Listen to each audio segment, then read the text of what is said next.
अब मैं आगे बढ़ना चाहूंगा और important part of this entire journey के तरफ बढ़ूंगा, जो कि है आपकी डाइट। या आई नो आप में से बहुत लोग बहुत एनॉय हो जाओगे ये सुन के कि फिर से डाइट, हर जगह बस लोग डाइट के बारे में बात कर रहे हैं। बट कैसा है, अराउंड 80% डिपेंड करता है आपकी डाइट पे कि आप क्या खा रहे हो, जिसकी वजह से आपको आपके रिजल्ट्स मिलेंगे कि आपकी बॉडी कितनी ग्रो कर सकती है या कैसे ग्रो कर सकती है। देखो, डाइट से मेरा मतलब ये नहीं है कि आप कॉन्स्टेंटली खुद को स्टार्व करो या खुद को ऐसी चीजें खाने लगाओ जो बोरिंग है, बकवास है। मैं खुद डाइटिंग फॉलो करता हूँ और उसमें मैंने ऐसी बहुत सारी चीजें डिस्कवर की है जो हेल्दी, टेस्टी और मजेदार है हर दिन उठकर खाने के लिए। बट अभी मैं उन चीजों के बारे में नहीं बात करूंगा। मैं बात करूंगा कि आपको डाइट में एग्जैक्टली करना क्या है, आपका गोल क्या रहना चाहिए और आपने क्या चीजें खाने पर ध्यान देना चाहिए।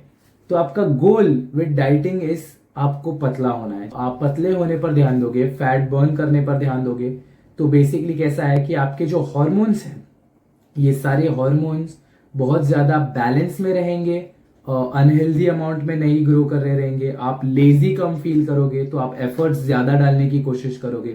मैंने खुद वेट लॉस किया है। मैं पहले 86 किलोज का हुआ करता था और 86 किलो से मैं डायरेक्ट ड्रॉप हुआ 64 66 पे। फिर मैंने एक लंबे समय तक 70 तक मेरा वजन कांस्टेंट रखा और अब मैं थोड़ा बल्क कर चुका हूं, तो मैं अराउंड 80 के अराउंड हूं फिर से। दूसरा गोल होगा हमारे डाइट में कि हमें ऐसे प्रोडक्ट्स और ऐसी चीजें ही कंज्यूम करनी है जिनकी मदद से हम अपनी बॉडी को ग्रो करने में मदद कर सके। ऐसी बहुत सी चीजें हैं जो हमें डाइट के नाम पे खाने को बोलते हैं, जिसकी वजह से हमारी बॉडी में स्पेशल कुछ होता नहीं। अभी हम अगर अपनी इंडियन डाइट को फॉलो करें तो क्या होता है, राइस होता है अराउंड 60 to 50%, अराउंड 30% to 20% कोई सब्जी होती है जो हम खाते हैं जो ऑयल में बनती है, और उसके बाद लास्ट में हम फिर से चपाती या ऐसी कोई ब्रेड या ऐसी चीज खाते हैं अपने डाइट में।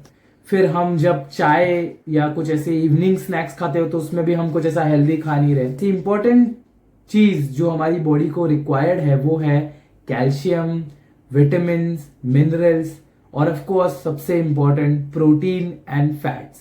कार्ब्स भी इंपॉर्टेंट है, बट ऑलरेडी हमारी डाइट में इतने ज्यादा कार्ब्स होते हैं कि I don't think I should mention any carbs. हम दिन भर बस कार्ब्स खाते हैं। सो प्रोटीन में कौन सा टाइप ऑफ प्रोटीन मैं सजेस्ट करूंगा? अगर आप नॉन वेजिटेरियन हो तो यू आर लकी, बट अगर आप वेजिटेरियन हो तो भी यू आर लकी, क्योंकि आपके पास ऑप्शन है नॉनवेज खाने का। तो प्लीज खाओ। एनिमल हार्म और इस सब चीजों की वजह से आप नॉनवेज नहीं खा रहे हो तो आप एक बहुत बड़ा एस्पेक्ट मिस कर रहे हो अपने न्यूट्रिशन का। आप नॉनवेज खाते हो तो आप इजीली एक हेल्दी अमाउंट ऑफ प्रोटीन आपकी डाइट में इंक्लूड कर सकते हो। 100 ग्राम चिकन ब्रेस्ट में around 27 to 25 grams of protein होता है। 2 या 3 अंडों में अराउंड 15 से लेकर 20 ग्राम्स तक का प्रोटीन होता है, जो कि बहुत अच्छा अमाउंट ऑफ प्रोटीन है आपकी बॉडी के लिए। अगर आप वेज में खाने की कोशिश करो प्रोटीन तो थोड़ा डिफिकल्ट हो जाएगा, क्योंकि आपके पास सोए है बट उसमें से कुछ अमाउंट ऑफ प्रोटीन डाइजेस्टेबल नहीं होता। दूसरा होता है पनीर। पनीर बहुत हेल्दी है, बट पनीर का प्रॉब्लम ऐसा है, पनीर में बहुत सारा फैट होता है। एंड अगेन आप लो फैट पनीर ले सकते हो but it's going to cost you. फिर आता है लीन प्रोटीन में फिश और वे प्रोटीन। फिश बहुत हेल्दी अमाउंट ऑफ प्रोटीन भी प्रोवाइड करेगा, at the same time safest form of meat होता है फिश। कोई भी प्रोटीन पाउडर मैं सजेस्ट करूंगा आपको, जो कोई प्रोटीन पाउडर के साथ आप कंफर्टेबल हो, please go for protein powders, क्योंकि वो चीज आपको लॉन्ग टर्म में बहुत इफेक्ट करेगी, आपको कम कैलोरीज में ज्यादा प्रोटीन देगी। सो मैं सजेस्ट करूंगा एग्स, चिकन, फिश और मिल्क। इन चीजों को आप, मिल्क से मेरा मतलब है डेयरी प्रोडक्ट्स, कोई भी डेयरी प्रोडक्ट्स को आप जरूर इंक्लूड करो, क्योंकि इन सब में वो सारे न्यूट्रिएंट्स और वो सारे माइक्रो न्यूट्रिएंट्स हैं जो आपको मदद करेंगे आपकी बॉडी को बिल्ड करने में। अगर आप मे बी हाइट इंक्रीज ना कर पाए तो ये सब खाकर आप एक अच्छी बॉडी जरूर डेवलप कर सकते हो, ये मैं बता सकता हूँ। सबसे इंपॉर्टेंट बात, ऐसा कोई खाना नहीं है जो डायरेक्टली आपकी ग्रोथ को प्रमोट करेगा। ऐसा नहीं है कि आप लीटर भर दूध पी लोगे तो इवेंचुअली आपकी हाइट बढ़ेगी ही, ऐसी कोई श्योरिटी नहीं है।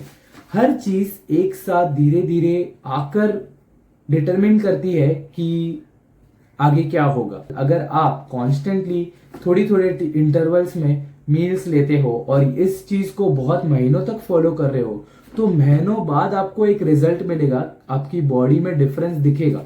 Until then you have no idea कि जो तुम खा रहे हो उससे तुम्हें कुछ रिजल्ट मिलेगा या नहीं। अगर ज्यादा अमाउंट में खाना बेनिफिशियल होता तो हम सब मिलकर सिर्फ एक ही चीज खाते, जिसकी वजह से हमें कोई प्रॉब्लम ही नहीं होती। बट हमें अलग अलग चीजें खानी पड़ती है क्योंकि अलग अलग चीजों से हमें अलग अलग न्यूट्रिशन मिलता है। कि कोई भी एक चीज ज्यादा अमाउंट में खाने से आपको आपकी बॉडी में कुछ ऐसा सिग्निफिकेंट डिफरेंस नहीं दिखेगा।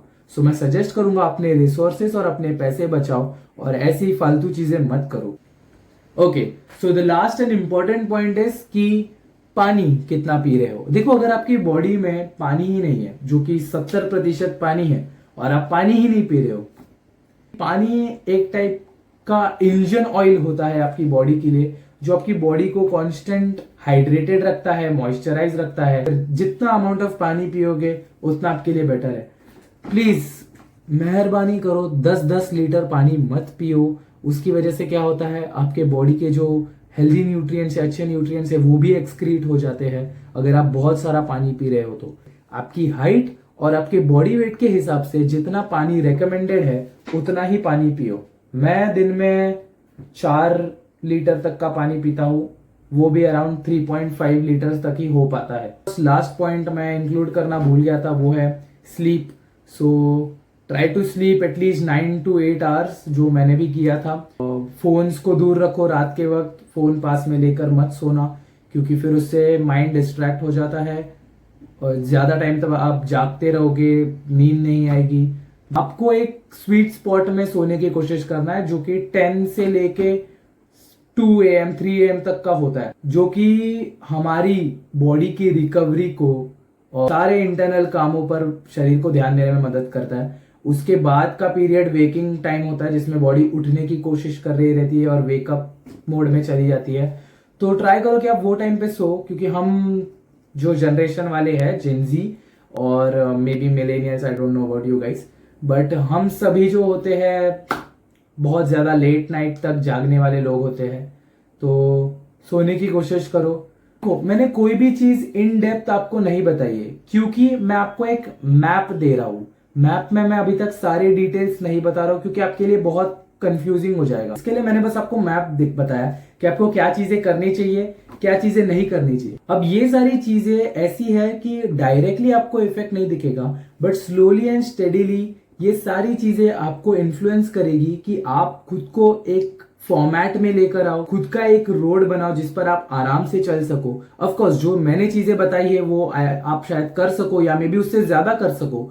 तो मैं आपको इंकरेज कर रहा हूं कि आप सारी चीजें बस ध्यान दो, फोकस करो, जो आपको चाहिए वो इन्फॉर्मेशन लो, जो आपको चाहिए वो इन्फॉर्मेशन छोड़ दो और अपने हिसाब से आपकी हाइट इंक्रीज करने की जर्नी पर ध्यान दो। आप डिटरमिन करते हो कि आपको खुद को कहाँ लेकर जाना है। मैं या कोई और यूट्यूबर आके नहीं बता सकता कि आपको आपकी लाइफ में या आपको अपनी बॉडी के साथ एग्जैक्टली करना क्या है। मैं या कोई भी दूसरा अच्छा यूट्यूबर आपको सिर्फ इतना बता सकता है कि आप क्या कर सकते हो और आपका क्या पोटेंशियल है। बस इतना ही। एक और वीडियो मैं इस टॉपिक पर बनाऊंगा जिसमें मैं इन डिटेल बताऊंगा कि एग्जैक्टली कौन सी एक्सरसाइज करनी है, कौन सी एक्सरसाइज नहीं करनी है। उस वीडियो में शायद मैं इस बारे में भी बात करूंगा कि क्या मिथ है हाइट को लेकर और क्या रियलिटी है हाइट इंक्रीज को लेकर। मुझे कमेंट्स में बताओ कि तुम सब कितने टाइम से हाइट ग्रो करने की कोशिश कर रहे हो या एक हाइट ग्रो करने का सपना लेकर बैठे हुए हो, और कितने लोग अचीव कर चुके, कितने लोग अचीव नहीं कर चुके, और आपका एक्सपीरियंस क्या रहा है हाइट के साथ। I really want to know what you all have gone through throughout this time and what all you have tried.